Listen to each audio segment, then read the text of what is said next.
Ladies and gentlemen, Kyle here, the angry soccer guy, whatever you want to call me. I think this might be probably my most impactful video to date. If you know anything about me, been through the entire system in the United States. Did I play at the highest level in the world? I did not. I did have the honor to represent the United States men's national team at the AMF Futsal World Cup in 2019. Played college, Division II, played semi-professionally in Europe, but did a bunch of things, developed some players to get out of the system. And again, I think this will be the most impactful video I've ever done or posted, because what I'm going to walk you through is my youth soccer career. And I want you to learn, the key thing from this is to save you from the pain and repercussions of this. I want you to learn from my 18 years of mistakes. So all I did throughout my youth soccer career, I want you to learn from, so you don't make the same mistakes going through the system. So even if you find one piece out of this, I hope it's valuable, but I'm going to walk you through basically my entire youth soccer career and explain where I thought I did well and where I didn't think I did well. And you'll see a whole bunch of perspectives here in a second. Okay, so this is the first part. This is where we map it out. Okay, and we're going to always go down like this. So it's going to go straight down every single time. I was born in 1992. Okay, I started playing ball at 3 years old. Now, when I say started playing ball, this meant that my parents took me in the backyard and they taught me to kick it, pass it, and that was it. So they would give me a ball and I'd kick it and pass it every single time. Okay, and that's how I started. Okay, I got into recreational at 5 years old, which means I played at a small club. It was called Gunston Soccer Club. I don't know what it's called now. It's still there though, I'm sure. And I started playing at 5 years old with friends, and my dad was the coach at 5 years old. Okay, I started specific skills training or just technical training at 6. And this started building the foundation of skill, which I think is very important. And again, I'll highlight more of this in a second, but I wish I started that at 3 or 2 or 1, and I'm going to touch on more of this in detail in a second, but this is when I started skills training at 6. And when I mean skills training, I'm talking about like just basic ball manipulation, so what I call core skill. Dribbling, 1v1 skill, juggling, basic concepts, okay? I started competitive at 8, so it was U9 at the time. That's when we started competitive. I still probably didn't have enough skill to be super successful, at least at that given point, but we were constantly developing skill. Okay, and then at 9, and I'll never forget this, it sticks with me to this day, I hated juggling before this point. But at 9 years old, I hit the switch. I caught it like fire. That thing came, boom, it started burning. And I loved juggling at 9, and I remember I was stuck at 9. I got stuck, so my age was 9, and I was stuck at number 9 for juggling. So I would juggle, I get to 7, drop the ball. Get to 9, drop the ball. And then one day at practice, I went from 9 to 63. Don't know how, but then ever since that point hit, I have absolutely loved and thrived with juggling. And it's completely changed my game. And you'll see why shortly how it could change your game. But this is how I started. So birth up to 9 years old. This is the basic roadmap. Okay, so thus far. And then I'm going to walk you through points. So my biggest mistakes in this range. So this target range is the first one we're looking at, my biggest mistakes. Now I put pre here 1, pre 2, because these are things that were probably out of my control, but things that I felt like impacted me. So the first one is parents had no heritage or background. So when I say no heritage or background, I'm simply referring to my parents were not athletes. They were not athletic. They didn't play sports. I think my parents maybe played up to middle school sports. I know my dad definitely did not play anything in high school. So we didn't have the heritage or background with sport, which means that we had to do all this learning along the journey, which if you can cut that out because you have background, family, friends that can educate you on what to do, you'll have a way bigger head start and you'll be in a much better position. Okay, second part was I didn't learn another language.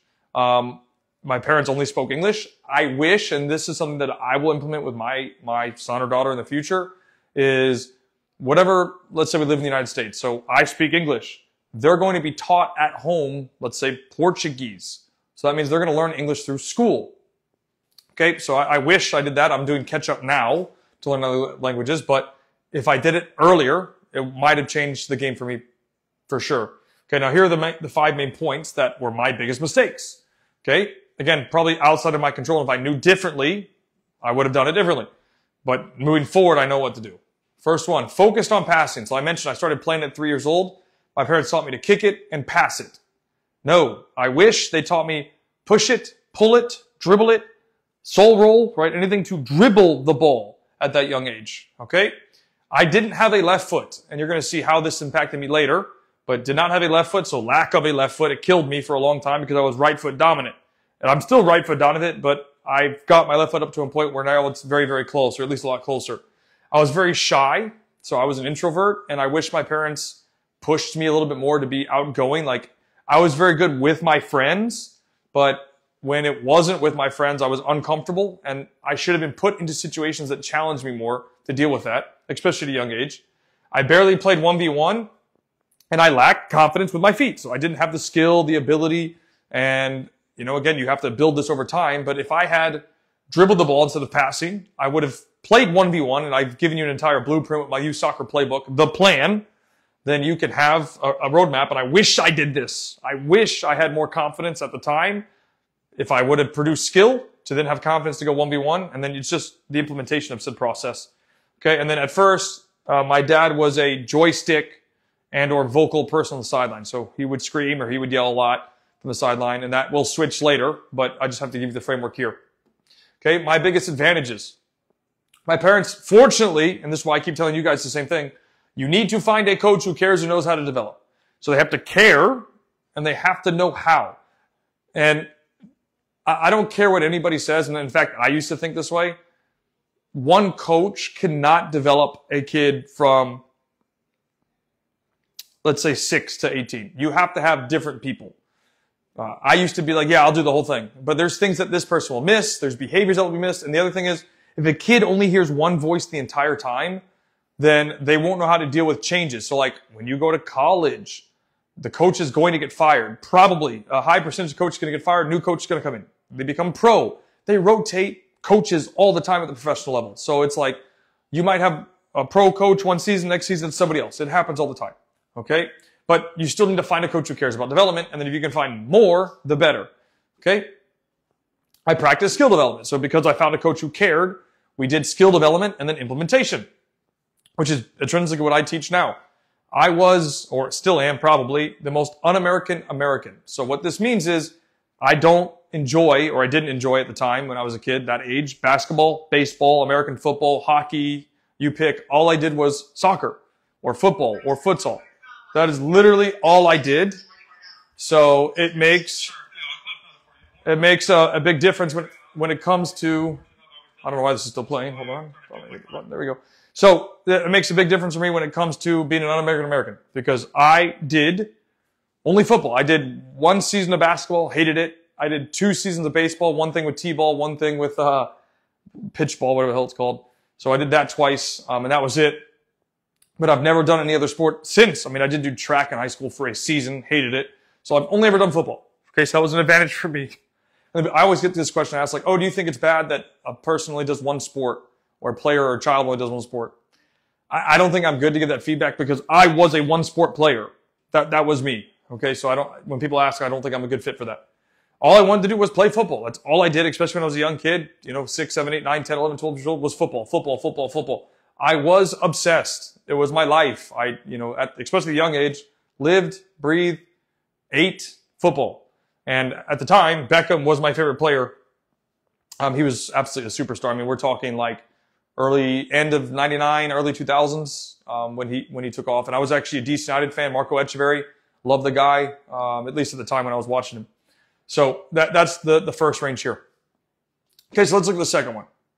So looking at this now, at U9, U10, I've mentioned already, went into Gunston Soccer Club. This was competitive, so we were there playing.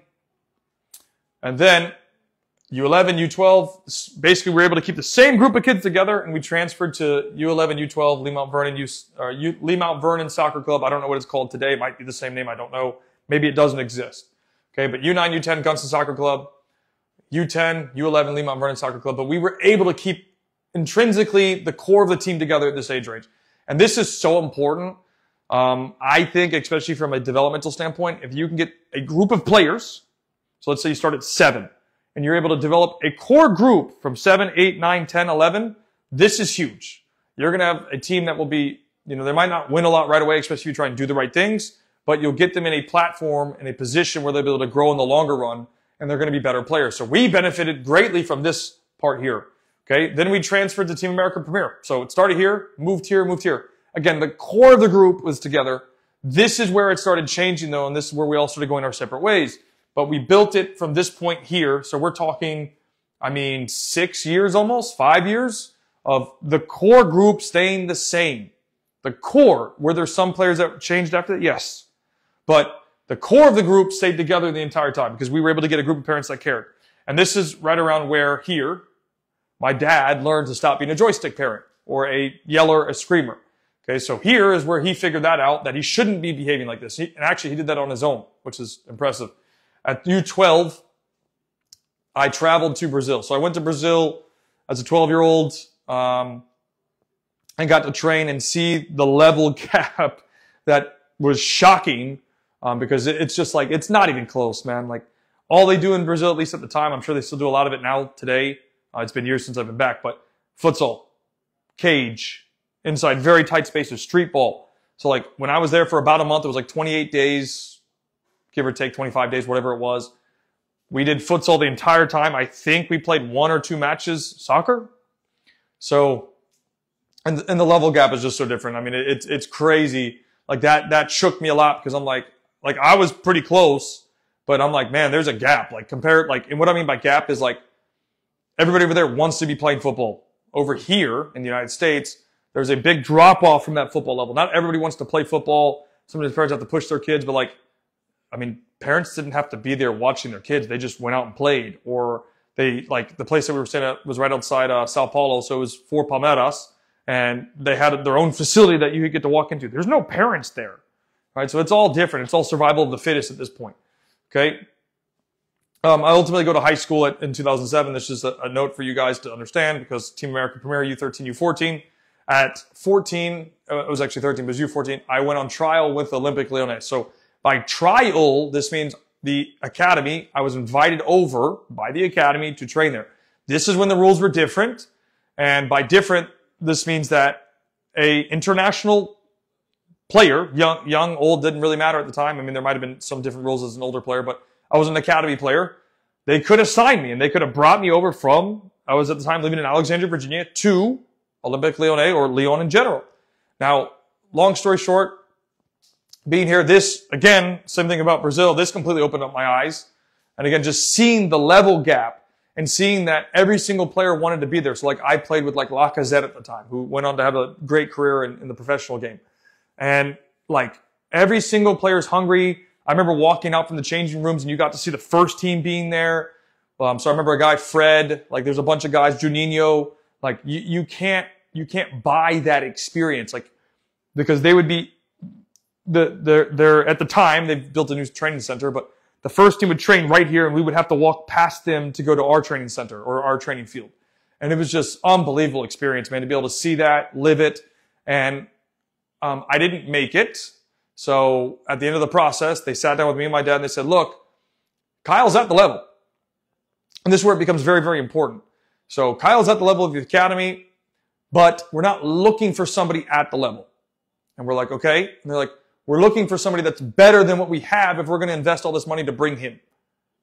Okay. And then you start thinking about that makes sense. So you think about it in today's context, that would mean you'd want to find the next Messi. I was not the next Messi. I was a good player at the time, but not the next Messi to go on and for the, because like the thing that I think people have to understand is, and I've said this, I'm going to say it in 2 ways, but the first part is the top level players in this country. So if they play MLS Next, ECNL, they're average when they go to Europe or South America. Just straight up, they're average.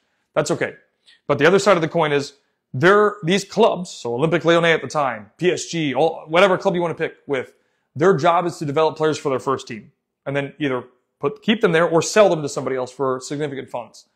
Okay, so they're trying to produce professional players week in and week out. And they get to pick what players are there. They have scouts all over the region, all over the area, the country to find players. So if they're going to be investing a bunch of money to bring an American kid over from DC and bring him to OL, they're going to have to house him. They're going to have to feed him. I'm talking about myself at this point, right? They're going to have to spend significant investment when they could go get somebody the same level within the region where they don't have to spend a bunch of money. So had I been a generational talent, they might have taken me, signed me, and brought me over. And then all the rules changed shortly after, a couple years later, where now the FIFA processes are in place to protect children. And basically what happened was there was a bunch of scouts, agents, or claimed to be agents, taking kids from Africa, particularly, and sending them to European countries. So they would take whatever money these poor people had, and by poor people I mean that they got cheated. So money was stolen from them, and they would take these kids, put them on a flight to France or Spain, and they would drop them off and leave them there, and nobody would be watching them. So these poor kids have to figure out their lives at 12 years old in a whole other country with no support. So that kind of stuff happened. So FIFA stepped in to fix that by presenting new rules which don't allow people to move without footballing reason. Okay? So this is the framework here. This is what I went through. Now, here are my biggest mistakes in this range. Okay? And I talked about this already, but I'll highlight it again. I only had one real coach. So did I have other coaches when I got to Team America? Yes, but there were so few coaches that cared about development and doing the right thing that, like, I was attached to only one coach, which is important, but you have to be able to handle going through different experiences. And this is why, like, let's say you find a coach. Let's say it's me. Let's just use me as an example. You find me, and I'm in Orlando. Well, then one of the things that we allow the kids to do is to go guest play, go play in other places, because that way you get to experience different players and different coaching styles. Because I think that's important for players to understand how to deal with different circumstances that are going to hit them in life. Okay, and I did not do this. We only had one coach, and I went through that entire process. Okay, did I guest play occasionally? Probably, but I don't really remember. Okay, I had to perform emergency surgery on my left. So in the first part of this, I skipped the left foot. And now I used to go out and spend hours by myself going to a wall, because there was a wall like a tennis court with I forget what the game's, I think it's racquetball, where you can hit it back and it'll bounce back to you. There were racquetball courts and tennis courts, and I would go out there and I'd practice, especially with my left, because I had to perform emergency surgery. I'm 12 years old with a very weak left foot. And by weak, I mean performance. It was low level. I had to ramp it up. So I had to perform emergency surgery over 2 years. I was mentally not strong enough. And I think I've talked about this before in short clips or long form stuff. Like, being in America, we have privileges. I had privilege. Like, my parents didn't drive the cars that pro players drove, but we had a decent car, good house. Like, I had a life that pro players had. And that does not make people mentally tough. Like, there's so many things that you have to go through and learn how to deal with, that if you want to be an elite athlete or just elite in life in general, you got to go through so many different things to be mentally stronger, to make you tough enough to handle those situations. Okay? This is important. I had proper running form. So I still have it to this day, and nobody corrected me, but basically what happens is my right leg, when I run, there will be times where it will like swing out when it shouldn't. It should just go straight back. But I'll run and it will swing out, and so it looks bad, and it's poor form. I didn't notice this until years later, and somebody like pointed out and said, "Hey, why do you run like that?" And they showed me a video, and I'm like, I had no idea. Nobody corrected me. So it's very important that you try and fix running or like body mechanics young. The younger, the better. So making sure they have proper body mechanics, running, hands, so feet, hands, arm movements, everything's got to be correct. This is huge. Didn't understand the importance of nutrition. Me and my family had no freaking clue about the importance of nutrition. So like when I was a kid, we used to drink a Slurpee a day. Like the thing you would get from 7-Eleven, we would drink one a day. It was nuts. Didn't know. My parents, I don't know if they knew it was bad or not, but they didn't understand the repercussions of this. And of course, that's going to impact me terribly to today. Okay? Didn't understand the importance of physical. So like, I felt like that, a lot of people told me that I had a lot of potential, that I was very good. I had people tell me that I would be professional. I think especially in this country, because kids here don't get to see the outside world for real. And by outside world, they don't see Brazil, they don't see Spain, they don't see England, they don't see the level gaps. So I think this is important to understand, because I felt like, I was very good. And there were times that I felt I was very good. And I'm like, oh, I don't have to do more, because I was one of the better players here, especially young. So when you're one of the better players here, you go, oh, I don't need to improve. So like people would tell me, hey, you need to work on your body. You need to work on your core. You need to work on it. And I didn't do it. I'm like, I don't need to do it. If you want to be a professional player by 12 and older, you need to be working on your body. This doesn't mean you need to be in the gym doing weight, but you need to be in the gym doing calisthenics, body weight, push-ups, squats, and making sure it's all correct form. And this is important. Just like I said, you need to have proper running form. I didn't have it. When you're in the gym doing exercises, you need to have proper form. You don't want to hurt yourself. Okay? My parents were big video game people. So I was in different games. So like I would play Battlefield a lot. I would play other games, whatever the games were. I would play them all the time. And FIFA. I love FIFA too at the time. So like those are things that took away from. I think FIFA does help. At least at the time it did help. Like you get to see the players, you get to see formations, you get to see stuff. So I learned, for example, I learned what offside was through FIFA. However, I played too much and I wish I didn't play this much, but I can't take it back. I'm just letting you know what I did. So video games will impact your child's ability to play. And like a lot of times I'd be sitting down in the same position. I'm sitting in a chair, my legs folded over or whatever. And that's not good for your body to be sitting down the entire time. You need to be in movement. So video games became a problem for me. Okay. And I put here, I thought I had a God-given right. And this kind of goes into the nutrition and physics or physical because like I said, I won't forget this either. I was 6 or 7 and a coach saw me and he's like, man, this kid, he'll go somewhere. He'll be a pro. And I could replay that in my mind today of having that conversation with a coach. I was a coach here in this country and he told my parents and I was sitting right there, hey, he's got potential. He can be a professional. So I feel like I felt as I continued to age that I had a God-given right to make it. And I think, based on my experience, this is a common theme in pay-to-play America, where a lot of kids feel like they have a God-given right to be a college student athlete or become a professional. That's not the case, man. It's farthest from the truth. and I hope people take this part here and listen and learn from it because, man, was I in for a huge wake-up call the second I got out of youth soccer, which I'll highlight here shortly. Okay, and then ODP. So I want to touch on ODP because people ask me all the time, Kyle, what do you think of ODP? So when I was a kid, a young player, ODP was at least one of, if not the pathway to get out, especially to the national team pool. Now, in today's day and age, ODP is not really relevant to the same degree. So people ask me, should your child or should my child do ODP? If you want to use ODP in today's day and age to help get your kid out of the system, I don't think it's going to be beneficial to you based on where the current landscape is. But if you want to use it as an experience to help them grow, to help them develop, to help them deal with people they don't know as well, so you have to go play in front of coaches they don't typically know, to play with players they don't typically know, I think that's a good solution. And you also got to understand ODP, and still today, is just ridiculously political. Ridiculously political.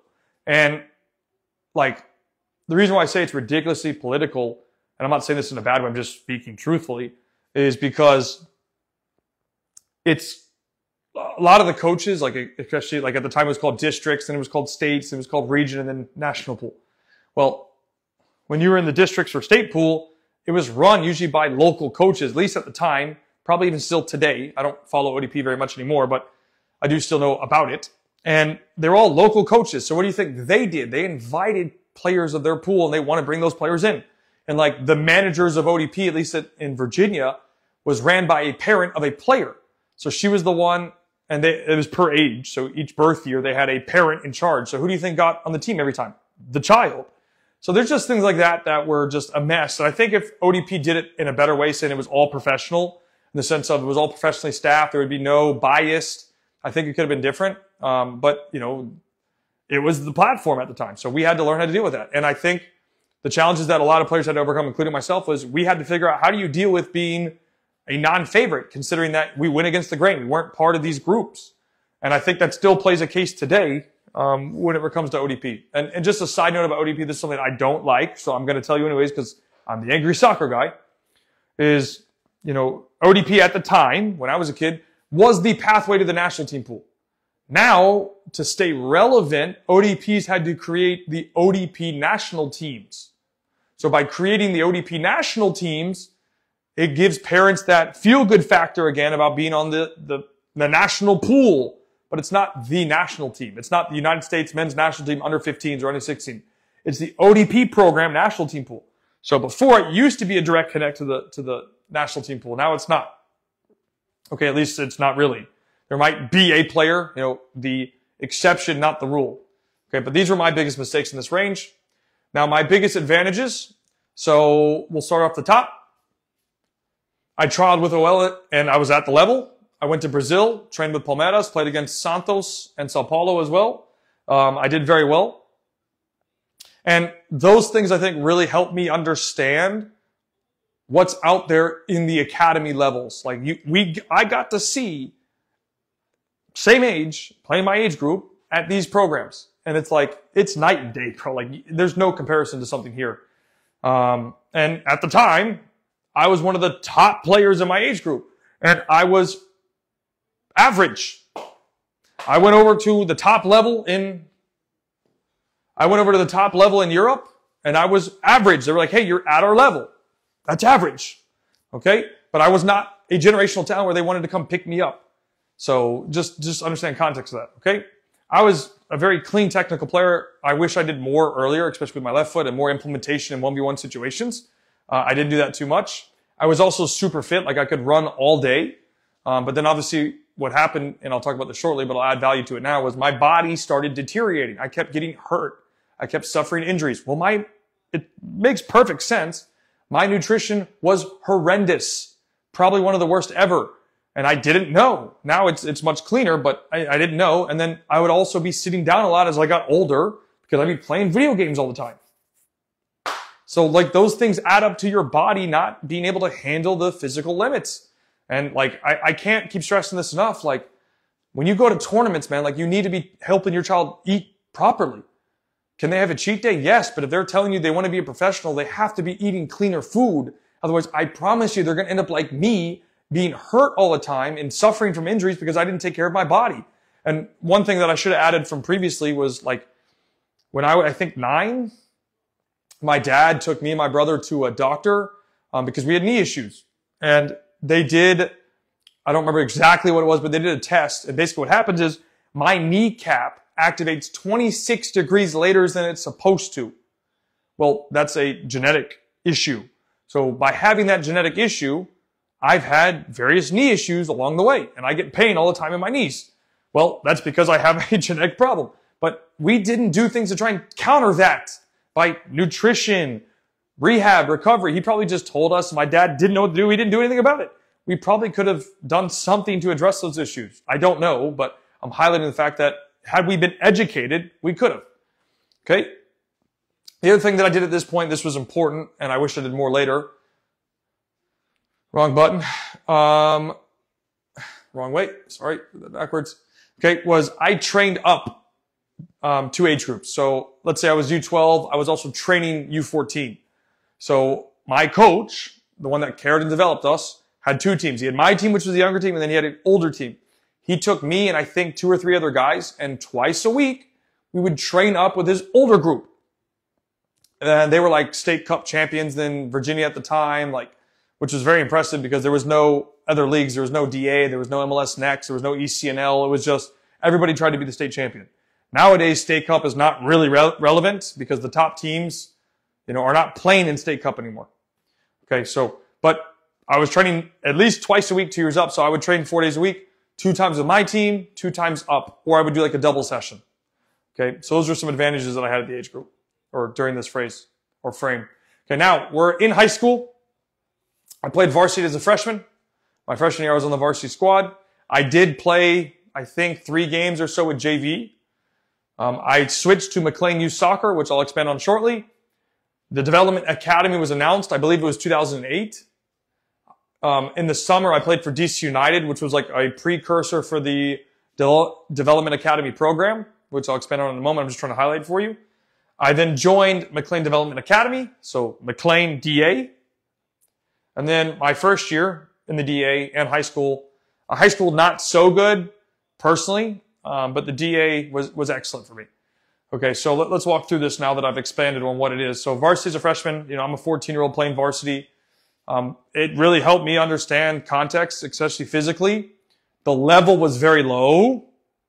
This is why, like, when people ask me, hey, what do you think of high school soccer? I think high school soccer could be and should be the best program on the planet, at least in the United States, because of what it can offer. However, the level is typically pretty low, and the coaching is usually not very good. So the first year I had a decent coach, but the level was very low. Second, third, fourth year had a decent coach, but the level still was not great. So by my second year, my sophomore year, the team needed me to be a top player, okay, to always perform. And I didn't play at a good school. I played at a very bad school. So like we were more known for football than we were for soccer. So we were always we were the underdog, so to speak. Okay. And then made the switch to McLean Youth Soccer. So this was at least a year and a half before the DA came out officially, before it actually started, I should say. So I went there and I played 1 year up at the time because the team I wanted to play for, I don't remember all the details, but they were full or something happened where I didn't get to play for them. So I had to go play 1 year up, which I did. Okay, which was okay. It wasn't great, but we were trying different segments and probably like a lot of you have to go through trying to find a good fit and whatnot. So I did that. Okay, then the DA was announced. They had tryouts. So at first I went to DC United. They had like a pre-DA program, which I was a part of for about 3 months. It was okay. I think there's a lot of political stuff when it comes to it. So I did that for 3 months. And then shortly after I joined the DA, which I didn't stay at DC United, I went to McLean. And if I remember correctly, the reason why we didn't stay at DC was because it was probably a variety of reasons, but one of them was there were people that didn't make the squad that were paying additional money to be on the team. So they were like a practice player, but they got the kid, they got to be in training. And like, I remember me and my family talking about it. And we're like, we don't like that. I don't think that's the right thing to do. So you can pay to be on the team, whatever, but earn it. Don't pay and be on the team. So that's one thing at the time, at least, that happened. So I don't remember all the details. Maybe I got cut too. I don't know, but that was one of the reasons why we did not stay. And we joined McLean Development Academy, which was a local rival to them. Okay. So my first year in the DA was fantastic. Just from a playing perspective, I think we played 29 games. I started in 28 and I scored, 4 or 5 goals, a couple assists. And I was one of the key players on the team at the time. Okay. And then we did, a bunch of trips. I don't know about a bunch of trips. We did trips. Like we went to Arizona, participated in a showcase. And there was a bunch of things with that went through the process. Okay. So this is kind of what it looked like from this year. Okay. So mistakes in this range. My biggest mistakes. I struggled, especially the first year, to adapt to varsity because it was such a physical difference. And I think this is why I keep telling parents, the more that you can give your kid the opportunity to play up, the more they can understand what they have to go through to play at a higher level. Like being 14 years old or 13 years old and having to play varsity soccer is not an easy thing to do for anybody because you're playing against seniors, juniors, they're 16, 17, maybe 18 years old. So there's a big physical difference. My first year, I did not step up. I did not handle the adjustment very well. My second year, I did better, but I still didn't step up. I think mentally I wasn't there yet to handle it. And again, I think that's because of the product, the environment that I was in. It was a different ball game. So that made it hard. I also didn't go play adults at 15 years plus. I keep making this recommendation, and I will do this with my son or daughter in the future, is when they get to 15, if they want to be a professional or a collegiate athlete, they're going to go play against adults. Whether that's full-time or part-time, whatever it is, they're going to play against adults because I think that's such a huge learning curve that youth soccer does not provide. And high school was a reason for that or I shouldn't say reason, but showed that. Now, like I mentioned, first year in school, I did poorly. I also did poorly in the classroom. This almost screwed my college future, but I think I got like a 2.6 or something like that. I did really poor, and it's not that bad comparatively. You're probably thinking, oh my God, you got like a 1. That was like a 2.6, I think. So that hurt a lot, but then I was able to do better my final 3 years. So I think my next year I got like a 3.3. Junior year probably got like a 3.5. Senior year probably got a 3.3, something like that. So I brought my GPA above a 3. And the reason why that's so important is because if you want to go to college, right, each school is going to have their own requirements. Usually the minimum to be at the school and play is the 3.0. A lot of schools have that rule. Now, the NCAA and the NAIA have their own rules too. It's usually a 2.0. Well, they just want you in to play. The schools have their own requirements as well when it comes to playing at a higher level. So you just need to know that. And thank God I did the recovery, because if I didn't, I would have been screwed. I wouldn't have been able to go to any of the schools that I probably wanted to go to due to the fact that my poor grades. Okay. Like I said, I only played my age group other than high school. And then this was a bad move. And parents make this mistake all the time, especially today, is I played high school and DA at the same time. So high school for us in Northern Virginia was in the spring. And so in the spring, we would also be playing DA. So we would train, so high school practice would be right after school at like 2:30 or whatever it was, or maybe it was probably like 3:30. I think we finished at 2:15, 2:30. And then we'd have to go training. So we would get to the field to go do our training. And then I would eat, go home. So let's say we finished at 5 o'clock. I'd eat, go home, and then have to go to DA practice that night, which was like 7:30 to 9:30. And then I'd have to get up and go to school every single day. And that was hard. So basically what that meant was I was doing double sessions, no break or very little break. This, again, will cause injury. Maybe not right away, but with time, think about a 3-month season for high school plus league on top of that or club on top of that. Man, I got hurt a couple of times and my nutrition was terrible. So because my nutrition was so bad, it impacted me terribly. So terrible nutrition and hydration. It just completely derailed my ability to be able to do double session. And if you want your child to do double sessions, fine.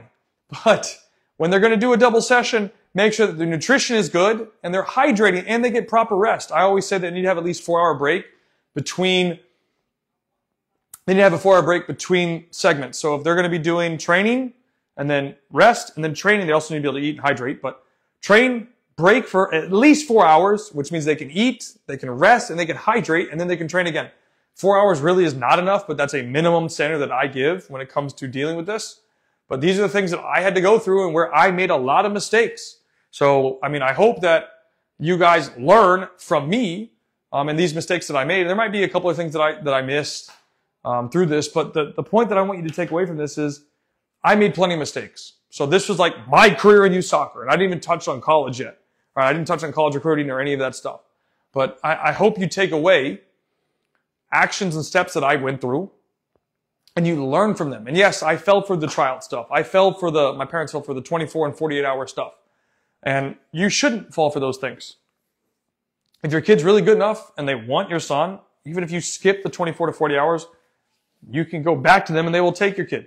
Okay, so there's just things that I hope you learn from, you understand with this, and that you can implement and take value away from improving your child's situation when it comes to experiencing the game at this level. Okay, and it's youth soccer. Like, it's got to be fun for them. It's got to be fun. If it's not fun, they're going to be out of the game. And the last thing I'll add for you is you have to remember that the most important thing between, say, birth to 14, and it's really like 5 to 14, 6 to 14, but is to find a coach.